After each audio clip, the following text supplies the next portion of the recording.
Batman Beyond is one of my favorite comic book cartoons, and yet I don't think it fully gets the credit it deserves. And while it did make a comeback in the pages of the comics, I think there is still a lot of unexplored territory that the cartoon never had a chance to fully explore. Here are just some things that I wonder about when it comes to the cartoon series Batman Beyond.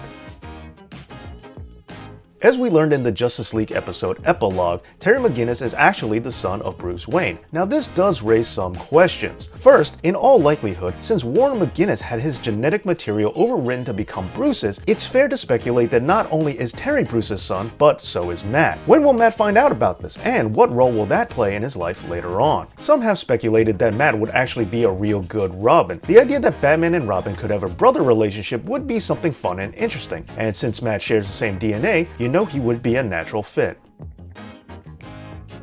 Terry's parents are divorced, and some have speculated that Terry and Matt's DNA is actually the reason behind why Warren and Mary's marriage fell apart. Some believe that because both Terry and Matt have black hair when Warren and Mary both have reddish hair, it caused some suspicion on Warren's part about the fidelity of his wife. So while he was willing to let things slide with Terry, once Matt was born with black hair as well, this led to Warren ending their marriage, not knowing that Mary was actually completely innocent in all of this.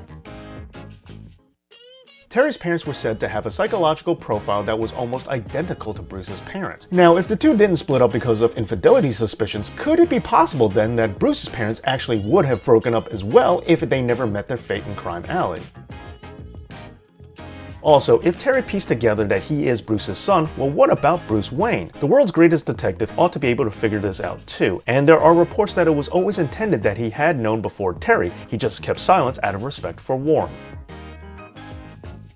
We see the team that makes up the Justice League in the future, but whatever happened to the other members? Wonder Woman should still be alive and active, but this is not mentioned at all. The same holds true for many other members of the JLU. Where is everybody else? Now, as it appears in the episode The Call, where the Justice League of the Future is first introduced, that the roster is considerably smaller than in the Justice League Unlimited series. Sure, this might just be a fraction of the roster, but since Terry was brought in to find a possible traitor, it would be odd if there was a whole nother part of the team that no one else is bringing up. On the other hand, we know from the episode of Justice League Once and Future Thing Part 2 that Static is also on the team in the future. So where was he in the Batman Beyond episode? And does this mean that there are even more members that just aren't brought up? Well, there you go. There are just some unanswered questions I have about Batman Beyond the series. But what are some of yours? Let me know in the comments, and don't forget to like, share, and subscribe. Thank you for watching. This has been Dave Knows.